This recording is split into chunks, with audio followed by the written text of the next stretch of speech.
Natalie met with Beyond Stillness 12 times to articulate and publicly share this story of wisdom, purpose, connection, and hope. To learn more about our programs, services, or to sponsor a guest on their story crafting journey, please visit www.beyondstillness.org. Today we welcome guest Natalie Shao to share her story that begins with a surprise diagnosis just weeks before college and unfolds across 2 decades of life-altering transitions. From the shock of discovering a cerebral AVM at 17 to navigating the aftermath of brain surgery, hemiparesis, and epilepsy, Natalie's journey is one of heartbreak, resilience, and self-discovery. Join us as Natalie reflects on the emotional tools, hard-won insights, and quiet triumphs that have carried her through, from regaining independence to mentoring fellow survivors, and how she now draws on those lessons to face each new chapter with courage and purpose. Thank you for joining us for Part 1, Natalie Shao's story. Beyond Stillness, Stories After Stroke is made possible by our guests and tax-deductible donations from friends and listeners like you.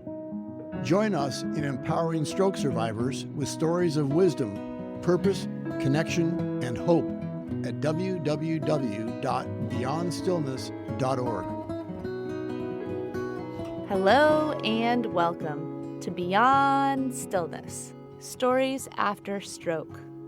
Stroke offers a powerful, life-changing shift in perspective. Each colorful memory creates a parable for life's greater teachings, a compass for journeys ahead, and inspired wisdom for unique growth. Beyond Stillness offers a moment of pause for storytelling and reflection.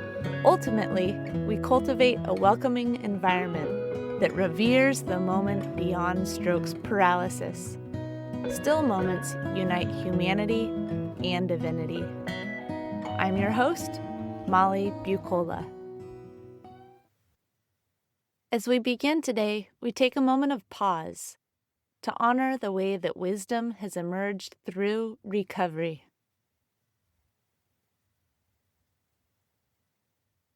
And we give thanks.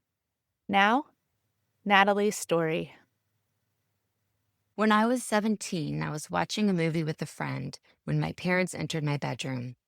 It was a sunny summer day in June, and I was enjoying the do-nothing months in between finishing high school and starting college. I paused the movie and sat on my bed while my parents relayed that they had come from an appointment with a neurologist. My mother stated, "Your recent MRI revealed that you have a cerebral AVM, an arteriovenous malformation, which is the tangled mass of vessels located in your brain. Yours is a grade 4 out of 5, which means it is large, deep, and right next to a part of the brain that is crucial for essential functions. In my case, this was the motor cortex." I started to float in a state of shock. Mom continued, "We need to move quickly because the AVM could bleed out at any moment." What? I was completely healthy.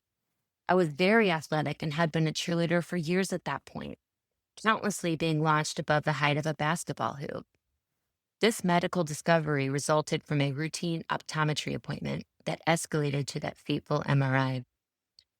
People said I was lucky they found the AVM, but I was 1 month away from pursuing a pre-med-based major at UIUC, a public school known for its academic excellence and its Fighting Illini spirit. I had worked hard to earn my spot on the school's Big Ten cheerleading squad, and I had just received the congratulatory call 1 month prior to that sunny day in June. It wasn't long before I had to hand in my uniform and experience my first broken heart. That seemingly lucky medical discovery turned my 2 months of pre-college bliss into pre-college anxiety, as we spent the summer getting second and third neurosurgeon opinions. Familiar with the medical field, my mother would research late into the night after returning from work and making us dinner.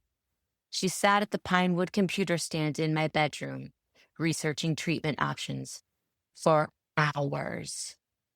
Meanwhile, I ignored the problem. It was too much to process. So my parents and doctors decided on a course of procedures I would undergo for the next 7 years. Ultimately, my team and I decided to remove the massive vessels via brain surgery. By then, I was 24. The gym and dance floor were my favorite places. "It will be a walk in the park," said the surgeon. "You'll be kickboxing in 2 weeks." 2 weeks? Let's go. We set the date, August 10th, 2004. As August approached, I lived in a state of fog and disbelief. I took prescribed medication to help me sleep at night. I was the first of my friends and family members to deal with an illness. I remember little of the actual day of surgery: a pre-dawn wake-up, family bedside prayer, and a quick transport to the OR. I felt trapped as I was transferred to the operating table, but I thought it was too late to say, "Stop, I don't want to do this." So I laid on the table as the surgical team began to prep. A small tear ran down the outside corner of my right eye. "Everything will be fine," said the nurse, and that is the last I remember. While the surgery had been planned, the outcome had not. What was supposed to be a 7-hour surgery turned into a whopping 13 hours. As I awoke from the anesthesia, my mouth felt gross. It felt dry, but I had saliva everywhere. I reached up with my left hand to wipe the saliva away. There must have been a lot because I reached up again. I then realized that I hadn't moved my left arm at all. Despite what my brain was signaling, my left side was not responding. My mental state shifted from shock to irritability. I wanted to turn off my back, but I wasn't allowed to. I had to lie flat until a critical blood vessel clotted. It was 10 times worse than having an itch you can't scratch. My agitation multiplied, and the tall, bald male nurse looked at me from across the unit. "You can't turn over or you will bleed out." I responded by raising my middle finger on my right hand.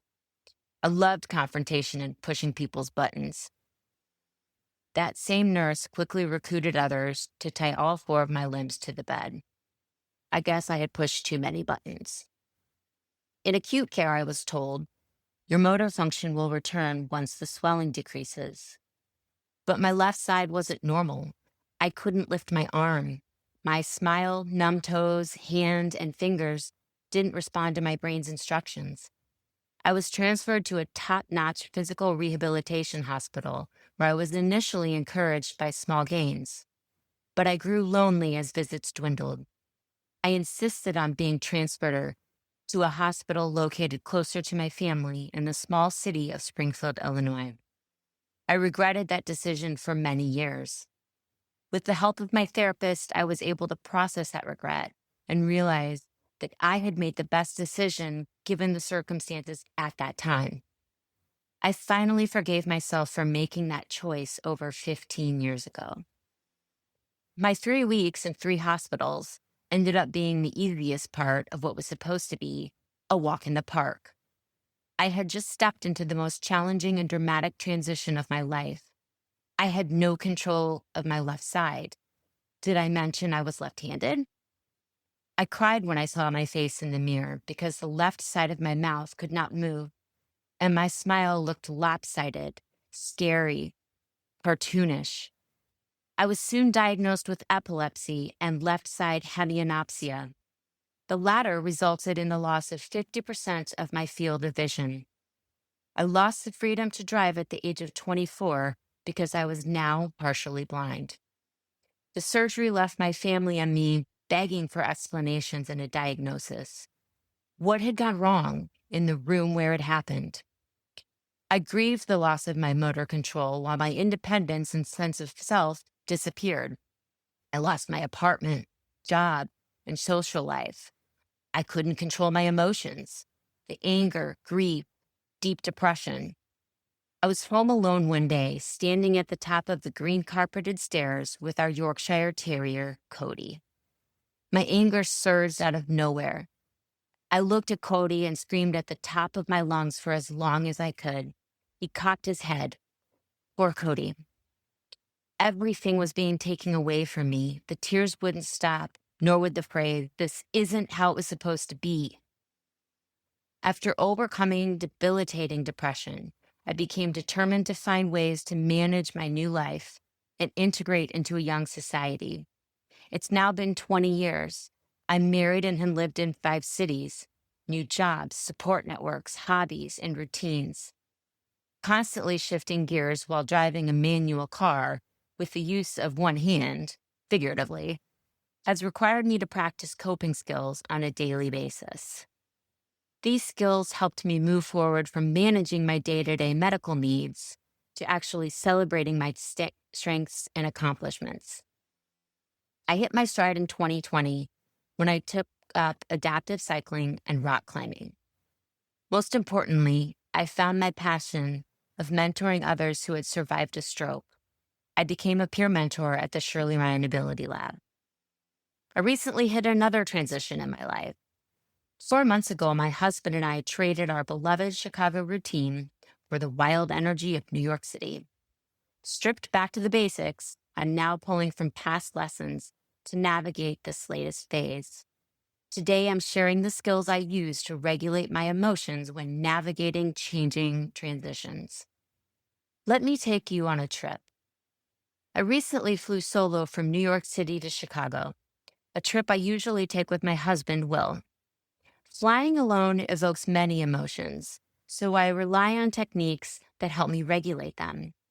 These techniques help me prepare for stressful situations.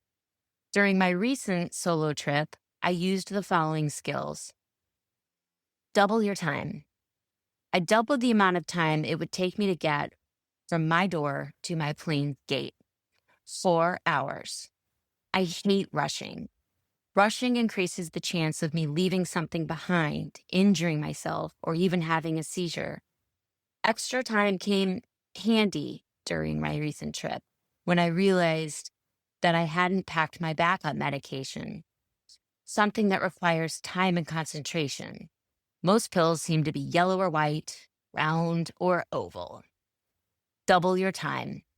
Next, focus on your breathing. Taking slow and deep breaths helps me quiet racing thoughts. They help me focus on the present moment and maintain awareness. Everything moved so quickly as the cab sped off and I entered the airport. I encountered the usual scenario: fluorescent lights, noisy families, and roiling suitcases caused a thought overload. Do I have all my stuff? I can't remember my flight number. Which way do I go? I always go the wrong way. So many signs with arrows. I've got to get to H14. I use deep breathing to calm down and center myself. Once centered, I could focus on the first step, getting through security. Focus on your breath. Next, prepare ahead. Getting through security is my least favorite part about flying. I'm expected to have my phone and ID ready while maneuvering my suitcase and self in a tight, single file line. I prepare for this stressful situation by wearing my fanny pack. It is faded and saggy and has the word quality misspelled across the front, but it gives me easy access to my phone, wallet, and glasses. Prepare ahead. Next, honor your own pace. Going through security is intense, but I did the best I could given my circumstances. I moved through the airport at my own pace. People could hurry as much as they wanted, but no one was going to rush me. I was in an empowered state of mind, in control of my anxiety and aware of my surroundings. Upon reaching gate H14, I was able to notice that my plane's gate had been switched because I had been able to slow down and stay focused. Honor your own pace. Next, know your rights. Once at the correct gate, I asked the attendant about the boarding process for passengers with disabilities, since it isn't always consistent. Disabled passengers board first, he said. I took my place in line. First place. I was prepared for the long side glances as I stood ahead of the first-class passengers. People can't always see my physical disability, and they can never see my seizures or lack of vision. I know and utilize my rights. Know your rights. Next, cultivate confidence. Boarding first allowed me to find my seat and ask someone to put my bag into the overhead bin. This trip's bag was really heavy. "What's in there? Gold bars?" the flight attendant asked as she smiled and muscled my bag into the bin. "A casserole dish," I honestly said. "No, really." I then switched my attention to the passengers taking their seats near me. I would need to ask some fortunate person to lift that bag of gold bars back down upon landing. When traveling alone, I always take note of people wearing college baseball caps. These youngins are always ready to help, and I have grown confident in asking for it. This helps me regulate the stress I feel when the seatbelt sign goes off and everybody springs into action. The aisle fills up with people and the luggage is pulled down fast, but not before I've asked that nice collegiate to help me with my luggage. Cultivate confidence. Finally, use your support network. I texted my family upon landing. They are a huge part of my support network, so they are always in the loop when I am in an intense situation. Will got a separate text that read, "Landed. Please pay attention to your phone because I might get turned around." My recovery has been anything but linear. What began as a lucky medical discovery at age 17 unfolded into a series of losses, reckonings, and ultimately reinventions. From the cheerleader in midair to the young woman tied to a hospital bed, from grieving what was taken from me to rebuilding a life on entirely new terms, I've learned to hold space for both heartbreak and resilience. These days, I no longer measure strength by what I can physically carry or how fast I move through the world. I measure it by the moments I pause to breathe, the routines I create to feel safe, and the compassion I show myself when life feels overwhelming. It's in the way I cope ahead, double my time, focus on my breath, and intentionally prepare for what lies ahead. Skills I never asked to learn, but now cannot live without. My story isn't about returning to who I was before the surgery. It's about evolving into someone who accepts and adapts while still honoring that stubborn and spicy personality that got me to where I am today. I'm still navigating, still stumbling, sometimes literally, still growing. And that I've come to understand is its own kind of flight. If you're standing at the edge of your own transition, scared, uncertain, tired, I invite you to join me. Let's slow down. Let's breathe. Let's take the time we need. Storytelling empowers us to share our experiences in a way that invites others to reflect on their own. In closing, we offer a reflection question, an opportunity to spark dialogue with yourself, friends, family, or fellow stroke survivors. In a moment, I'll read our community conversation prompt. You can also find it written in the episode description. What helps you shift from managing life to living life? We'd love to hear your thoughts. Join the conversation on Instagram or Facebook at Stories After Stroke. Beyond Stillness, Stories After Stroke is made possible by our guests and tax-deductible donations from friends and listeners like you. Join us in empowering stroke survivors with stories of wisdom, purpose, connection, and hope at www.beyondstillness.org. Another way to support is to like, share, or subscribe to our weekly show. Thank you for listening to Part 1, Natalie Shao's story. Stick with us for Part 2, Natalie Shao's interview. Each colorful memory creates a parable for life's greater teachings, a compass for journeys ahead, and inspired wisdom for unique growth. Natalie reminds us that with the right tools, even life's most difficult transitions can become pathways to strength, healing, and purpose. Remember, as part of the stroke community, you are more than supportive. You are inspirational. If this story resonated with you, please like, share, subscribe, or leave a review to help others find our stories too. To support more stroke survivors in articulating and sharing their journeys, please consider donating to Beyond Stillness Stories After Stroke.